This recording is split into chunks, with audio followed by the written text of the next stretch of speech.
Ayun. So, good evening guys. Ngayon po ay March 10, 2025 at finally, ayan, marangkada na si PSE Market at nakita na natin yung pagpasok ng foreigners. Ayan, medyo obvious na, di ba?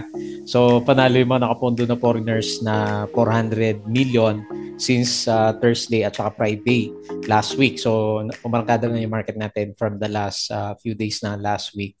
At ngayon, maganda yung follow-up na binigay niya kasi nag-up tayo ng 1.41 billion. So, ibig sabihin, maraming blue chips yung gumalaw for today's trading natin. Pero kagaya ng vlog ko kanina, kung hindi nyo pa nakita, so mga mining stocks ang malakas yung galaw at saka itong mga gaming stocks.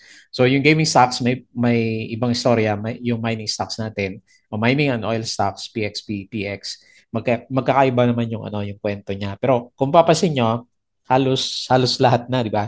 So nagkaroon na ng konting galawan dito sa ating market. So in spite na kapag tinignan mo yung global market, medyo pangit siya kasi si crypto. Ewan ko ako medyo bumawi si crypto pero kanina sinipat ko siya nasa 82K. So laglag sila tapos sa Europe, US at saka Asian markets karamihan kanina is ewan ko lang sa Asia pala. So yung Europe at saka yung US market medyo laglagan. So ang usapan naman doon sa US market is yung tariffs pa rin kasi March or rather April 2, di ba?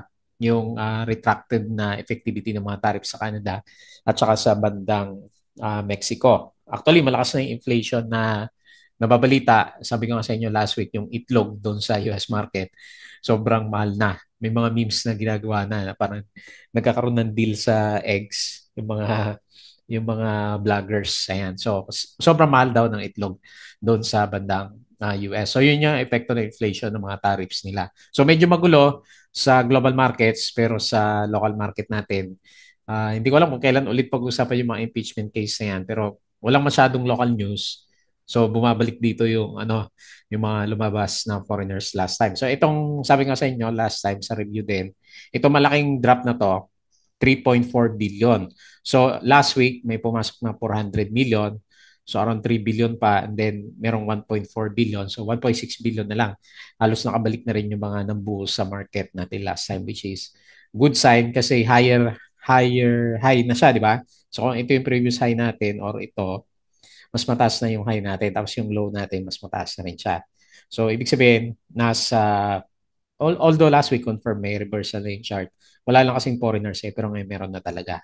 So, sinong stocks kaya yung binomba ng foreigners natin? Okay. So, ito yung mga trending stocks natin. So, nauna nga. So, kaya napagawa tayo ng vlog kanina. I-check nyo na lang. Napagawa tayo ng vlog about sa mga gaming stocks kasi malakas yung sipa. So, out of the blue, biglang nag-spike si Bloom. Kung hindi nyo pa napanood yung vlog natin. So, nag-up siya ng 14.55%. Pero wala pa rin foreigners to. So, local lang yung bumanat sa kanya. 12.88%, rather 12.88 million net foreign sales si Bloom. So yung pinaka-catalyst natin dito sa mga gaming stocks is itong si Bloom, balak na rin niyang pumunta sa e-games. So 'di ba medyo lugi kasi yung yung mga hotel and resort. So from last year is lugi siya ng halos 1 billion sa kita as compared last year. So, isi-plus natin, di ba, nanguna sa mga gaming stocks. So, dire-diretso umakyat, mga 800% na siya. So, parang gusto ding magpunta sa e-games nitong si Bloom. So, habol siya kay plus natin. Kaya nagkaroon siya ng magandang sentiment. And then, sumabay nga din itong si PhilWeb.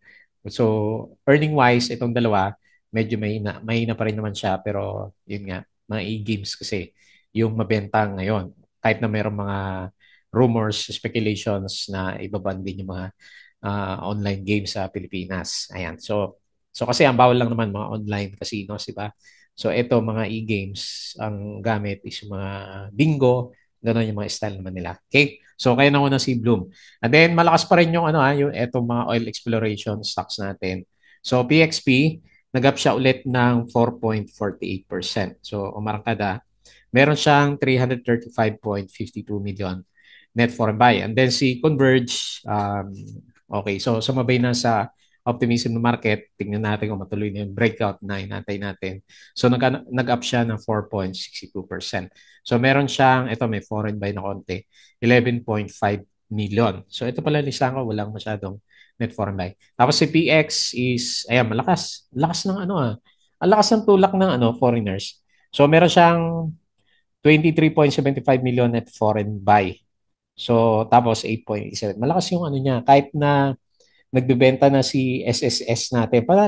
Siguro panalo si SSS. Kasi nagbebenta na siya ng shares dito kay PX. So hopefully, panalo si SSS. Tapos si SPNEC, so nasama dito sa listahan ko, although, nandito pala siya. Nandito sa mga trending stocks natin kasi breakout, may clear sign ng breakout.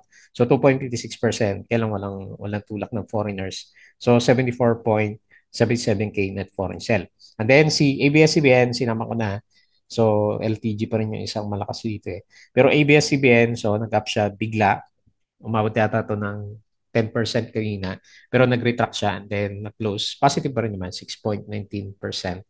So nakakabayad na yata ng utang, sabi nila. Kasi nga, ibibenta niya yung pinaka-main na lupa niya diyan sa Manila kay Ali. Diba? So napabalita din last time. Kaya nagkaroon siya ng optimistic o positive sentiment. Okay? So, yon yung mga galawan for today's trading natin. So, mapapansin nyo, malalaki yung galawan, at mamaya, yung mga blue chips, halos lahat, ewan ko kay Monde, ang nangyari sa kanya, halos lahat is nagberde yung galawan naman. Okay? So, yun yung ating optimistic na view sa market. So, tama-tama, parang kada na yung mga stocks. So, disclaimer guys, yung ating reminder sa mga viewers natin, yung ating review is for education purposes lang. So, huwag mong gagamitin to as a reason para mag-buy, sell o ng stocks. Meron po kasing risk na involved sa market. So, umakyat, maganda ngayon, pero may risk pa rin. Okay? So, double check mo na lang due diligence sa mga bibili mo stocks. And then, follow mo ako dito sa ating Fluffy Trader na YouTube channel. Subscribe ka lang para updated ka sa post. Ayan. Ginagana na rin tayong gumawa ng mga additional videos. And then, kung gusto mo, join ka dito sa trading group naman natin. Gusto mo ng guide sa trading sa market. So, check mo lang po yung uploaded videos natin. So, gagawa ulit tayo ng mga ganyan. Basta meron tayong time. Mga company reviews, mga sample trades sa market, basic indicators. So, nag-aral ka ba over the weekends? Anong stocks yung mga nakita mo na potential gumalaw? Fundamentals, yung mga risk management plus basic learnings dito sa market. And then, follow mo ako dito sa ating Palabi Trader. Crypto ko to. So, may video na rin ako dito. So, pinapareview ko na lang doon sa nagpa-review. I-upload natin. Parang token sale ulit yon. So, check mo na lang. And then, sa social media, follow mo ako dito sa Facebook account. Ayan. So, nagpo-post tayo dito or dito sa Facebook page para updated sa mga posts natin. Bodega Peak, yung mga articles natin sa local market.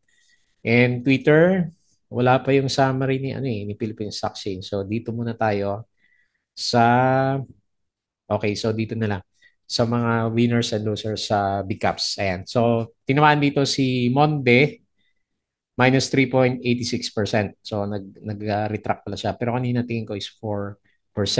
Tapos si Globe is 2.33%. Tignan pala, na-review pala namin to kagabi, si Globe. Yung pinakabuong chart niya, kung babalikan mo siya, ang laking sideways siya ng pala si Globe. So ang makukuha mo na maganda sa kanya is dividends. Ayan, yung maganda kay Globe. LTG, negative 0.8, malit lang. O nag-pause na rin pala siya. Meralco, negative 0.78. Okay. So, yung winners natin, si Bloomberry talaga yung pinakamalakas na nag-upsurge. Ayan. So, 15.45%. Mali pa pala yung ano ko. 14.55 yung sabi ko. So, ito is 15.45%. And si Converge, ayan, kaya pala pangalawa. Nag-trending din siya, 4.5%. URC, sama din to sa trending. 4.04, JTCAP 3.52, ayan, properties 3.29. Saan ba to si Bloom? Saan category to? Services sector ba? Jollibee 3.16, GGS 2.65. Ayan, wala na yung mga naghuhukay natin kasi ito yung pinakahuli. Si Wilcon pala, no? Hindi ko napansin kung anong galaw. Wala dito, oh. Pero ito yung mga huling naghuhukay. Si Bloom, si Wilcon, at saka si GGS, at saka si URCN. So, nagbiberde na yung mga galawan natin sa kanila. Okay? So 1.4 billion. Sinong stocks kaya yung pinasok ng mga foreigners natin? Okay? So tapos, asan yung mga winners and losers? Foreign buyers. Kaka-repost ko lang saglit lang. I-refresh natin siya para makita natin. Ayan. So foreign funds bought BDO, BPI, China Bank, Metro Bank, PSE, CREC, Meralco, SCC, ang tagal ng dividends. Announcement, Jollibee Keeper, T, ACDMC, JT Cap, Meg Robinson, si Reeds, SMPH at saka si TEL. Foreign funds sold, PSB, Security Bank, ACN, APF, GEN, CNPF, DNL, FB, Monde, IMI, Logi pa rin sa IMI, Aboitiz, AGI, Ali, Aritz, Philrich, Robinson, Globe, at saka si Bloomberry naman. Okay? So, yun yung mga buyers and sellers. Tapos yung mga galaw natin kanina. Sinusundan ko kasi yung maganda yung galaw ng market kanina. Sa yung news niya, no? Security Bank. Nawala dito. Anyway, ito. So, Security Bank, net income up ng 23.4%. So, okay din naman yung punda. Kaya lang yung price action niya, medyo pangit pa rin. IMI, net loss pa rin. $77. Certec, hindi mo na daw pabayad ng dividends, hindi mo na mamimigay para sa liquidity. Robinson Land, fourth quarter, drop siya ng negative 0.7. Pero annual, ito yun, di ba? So up naman siya ng 9.5%. Okay? So kanina umaga, Bloomberry, 3% lang pala kanina umaga, si Bloom, oh. So tapos biglang nabalita yung papasok siya sa e-games. May mga balita yun eh. So mamaya silipin natin. So corporate stories plus, so ito nga, siguro ito yung catalyst nila. So nag-declare din siya ng dividends na 0.86 peso per common share. Net income is up ng 12.6 billion sa panalo. Megawide secured contracts in 2024 over 600% more than 2.3 billion of 2023 contracts. Jollibee declared regular cash dividend. Ayan, so mga dividendo. Robinson Land posted 10% increase in net income. Ayan, committed din siya. Kaya lang yung price action niya may pa rin. So plus, ayan, 40 pesos daw yung target ni itong si Phil Stocks. Ano ba to? Technical. Kasi si CL Financial, 35 pesos lang yung target niya na fair value. So Ayala Semi Post 2024 loss. Okay. So may share buyback pa rin si Ali. Plus, okay yan. Plus, saka Bloom. So, DG Plus dominates with staggering 163 billion market value towering over Bloomberry at 37.81 billion. So, yun na nga.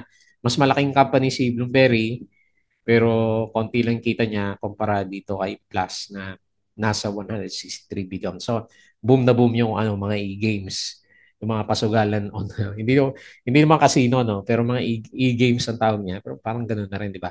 Yung mga bingo. Ayan, tapos may live stream pa daw itong si Plus natin nagla-live stream siya.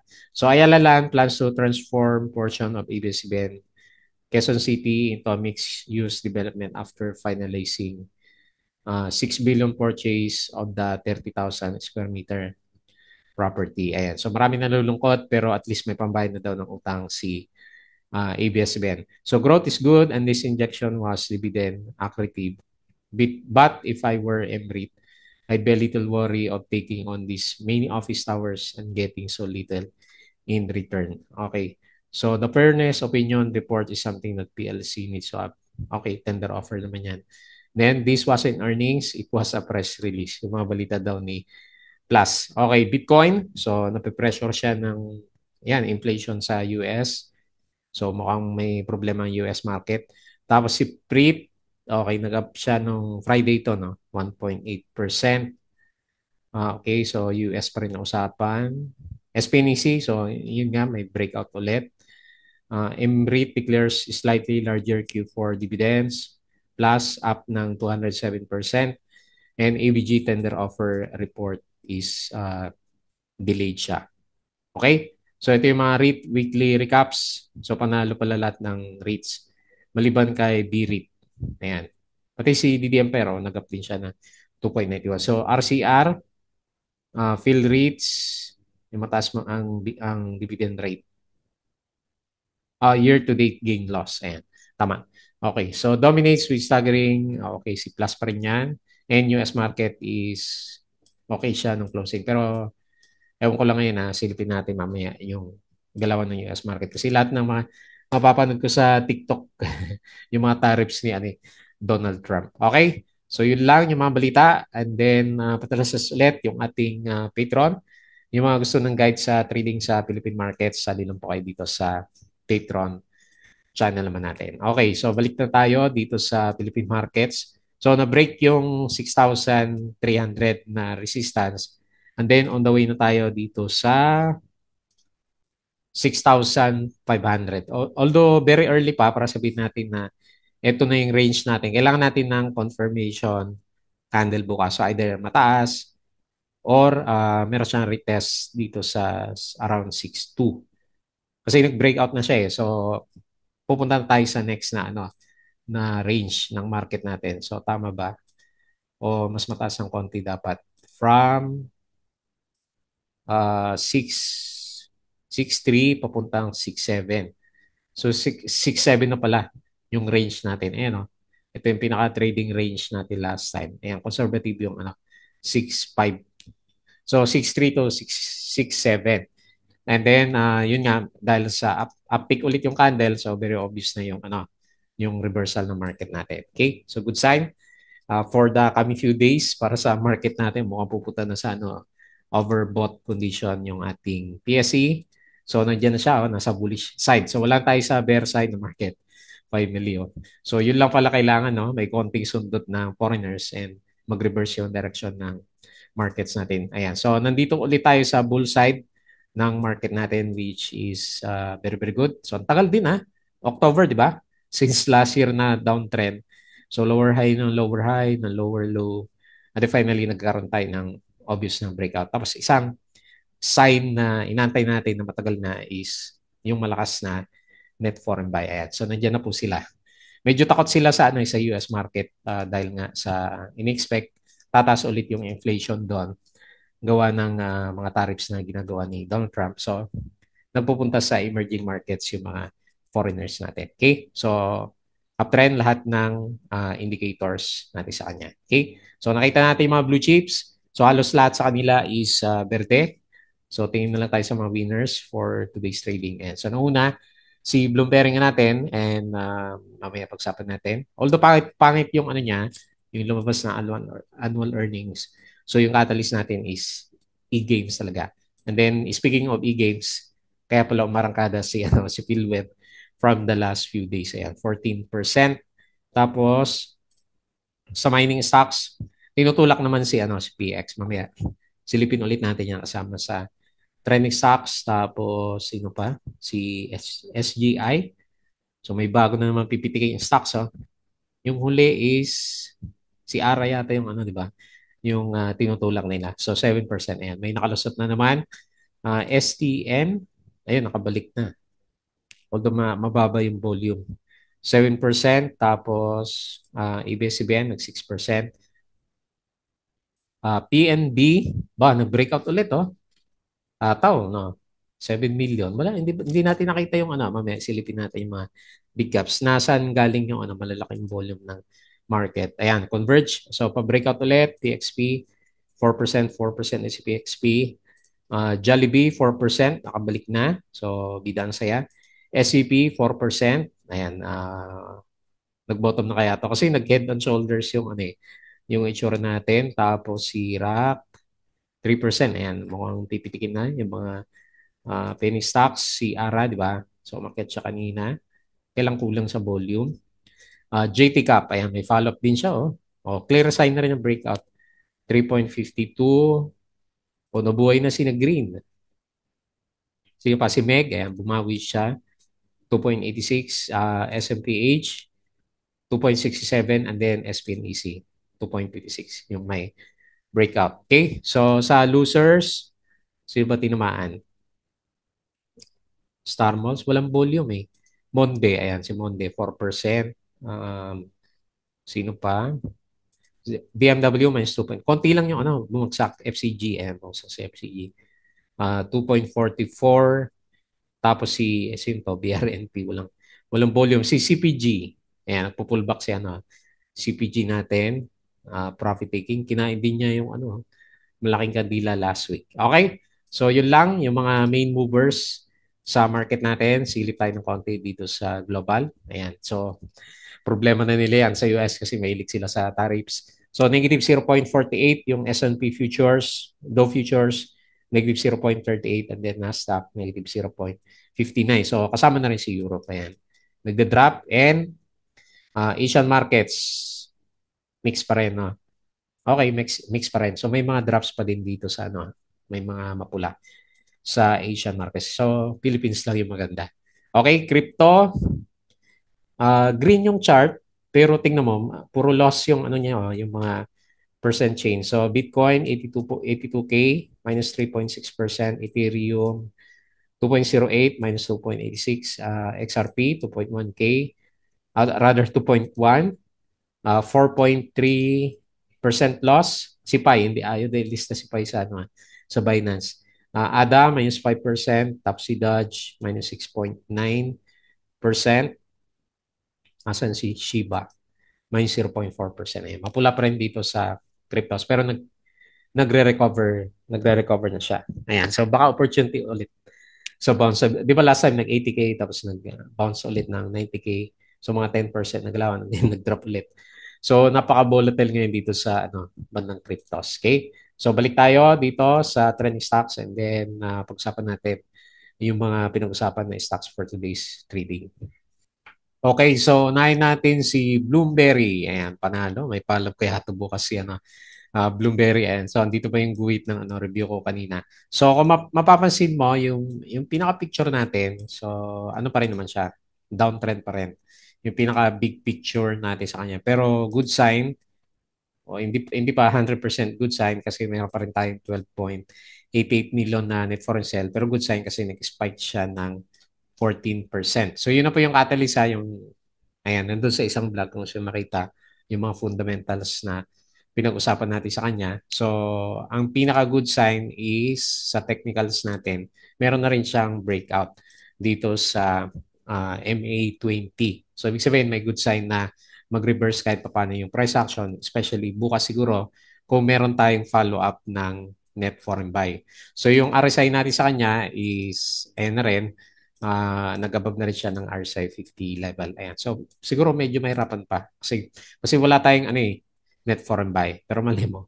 So, si PX nga, di ba? Kung saan lumabas si SSS, tinutulak pa rin yung kanyang pinaka-main na price action. So, pinaka-immediate na resistance natin dito sa bandang 4 pesos. So, pinaka-maganda makita, mag-form din siya ng higher high.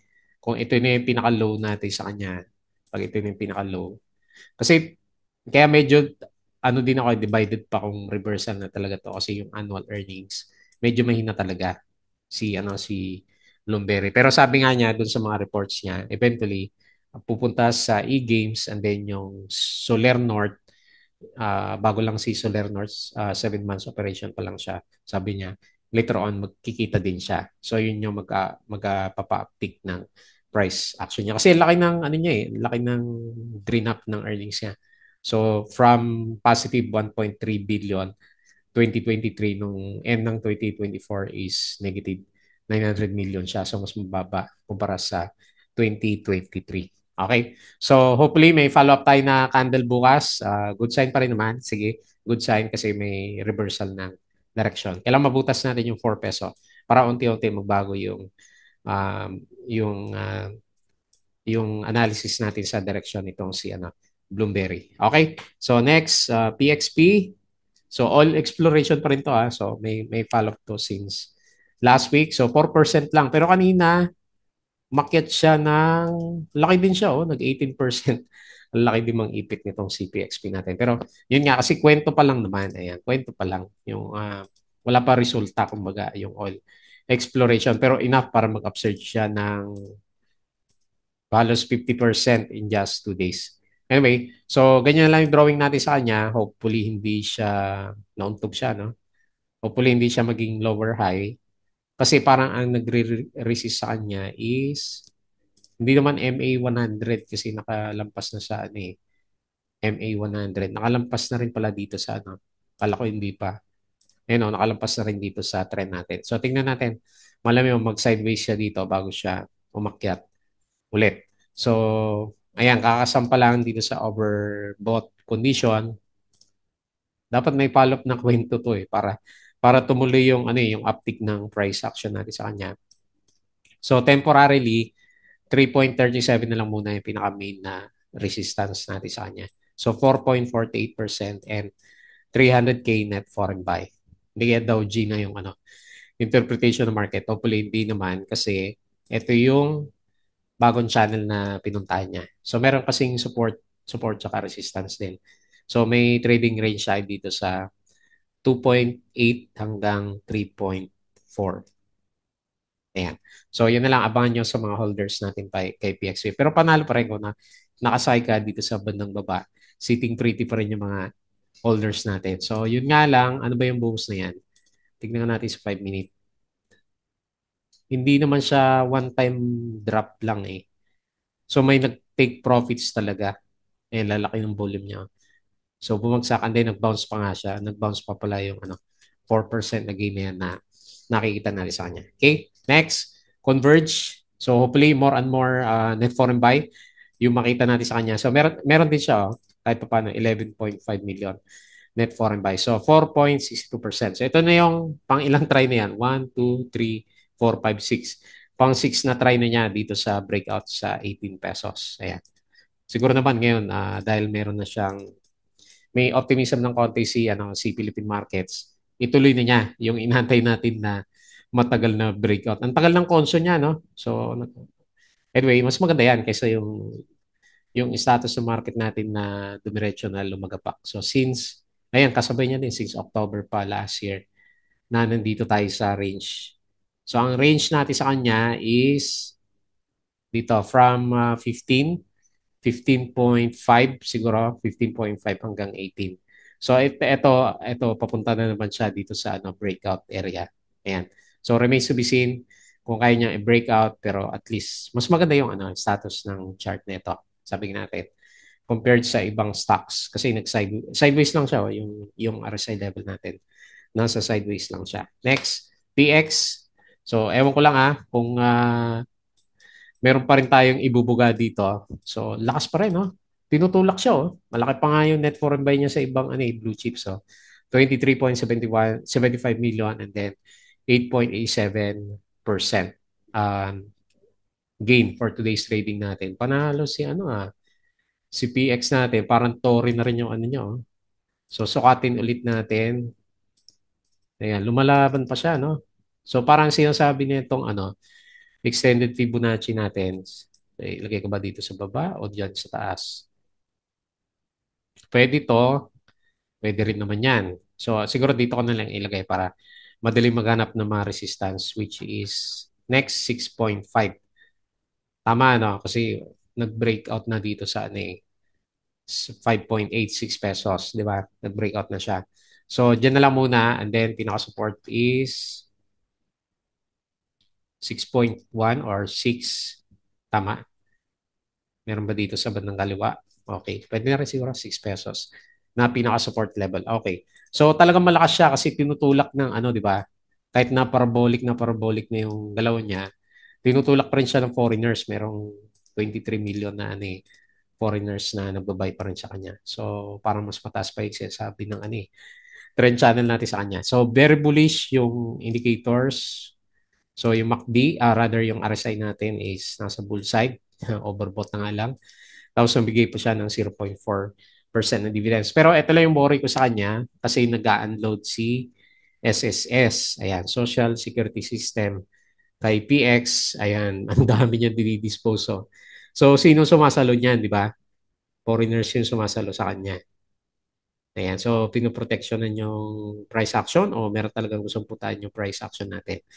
Ayan, so 18 amount of securities, ilan yan? At end of the month, 18%. So laki niya, no? 1 billion shares, no? Ang price niya is 5. Panalo si SS natin. Kung depende na lang ako anong price niya pinili itong si si Felix Mining natin. So siguro ang tingin niya malapit na dito sa bandang taas ng trading range natin. Okay? So nakita mo na yung mga warning signs pero tinutulak pa rin kasi. So malakas pa rin, no? 8.87%. Okay? So tingnan natin for the coming few days kung anong epekto niyan.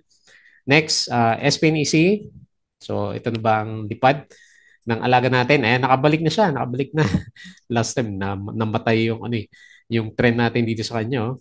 Ang ganda ng trade natin dito last time. Tapos biglang ayun, binuhusan biglang lumamya yung price action. Okay? So meron tayong clear sign ng breakout and kahit pa paano may volume naman siya. Malit nga lang yung galaw niya 2.56%. So on the way tayo sa previous resistance dito sa 1.25. So wala tayong balita kay SPNEC. So nakikita ko lang sa kanya is galawan ng price action lang, no? Price action lang yung nakikita natin na galaw dito. So wala pa naman siya sa overbought condition. So okay pa siguro kahit pa paano yung galaw niya. And then okay, on the way na siya dito sa 1.25. Ayan. So finally, nagkaroon siya na malinaw na breakout ng price action. So nag-support yung MA100 natin dito nung nagkaroon siya ng mga pullbacks. And then lastly, si ABS-CBN. Ayan, congrats yung mga nagtyaga at mukhang may ibubuga pa ba itong si ABS-CBN natin. So drawingan nga natin yung yung chart niya. Ayan, medyo nauntog siya, di ba? So tignan natin, kailangan mag-stay ka ng above MA100 para medyo maganda yung sentiment natin sa kanya. So pabalik na siya sa below pa rin mo siya RSI 50. Pero hindi pa rin siya nakaka-breakout dito sa downtrend na channel natin. So ano ba yung balita sa doon sa Congress dito sa sa mga license ni ABS-CBN. Yun yung magpapagalaw sa kanya eh. Yung catalyst natin ngayon kaya siya nag-spike is yung makakabayad daw siya ng utang kasi nga binenta niya yung kanyang property asset. So yung kanyang pinaka main headquarters yata yun, yung 30,000 square meters na binenta niya kay Ayala Land. So yun yung meron siyang pambayad ng utang. Pero hindi siya makakasurvive kapag wala siyang franchise talaga. So nakita naman natin, mahina talaga yung yung sabay yung mga earnings niya. Hindi pa lumalabas yung latest na earnings niya. So ayan, lugi-lugi na siya. Minus 459 million, lugi. Minus 1 billion, lugi. Minus 900 million. So, very sad yung story nitong si ABS-CBN natin. Okay? So, yun na lang muna yung ating review. Hopefully, hindi ma-jinx yung galaw ng market natin. Kasi good sign na yan, good sign. Yun yung madalas nating sabihin na kailangan natin ng foreigners para mag-reverse yung direction ng market natin. So, medyo gahol yung pasok niya, no? Hindi sa bottom pumasok yung foreigners eh. Dito sa 6,300 level. Hopefully, magkaroon tayo ng support na matigas-tigas dyan sa area na yan para umarangkada na yung ibang stocks. Okay? So, yun lamang yung ating review ngayong Monday. As usual, bago tayo mag-close, please don't forget to subscribe dito sa ating Palapit Trader na YouTube channel. Ito yung isang video natin, so check mo na lang. Crypto ko to, follow mo na lang, Facebook account, Facebook page, Bodega Peak, Twitter, and Patreon sa mga gusto ng guide. Sali lang po kayo dito. Okay, so yun lang. Maraming salamat. Kita po ulit tayo bukas.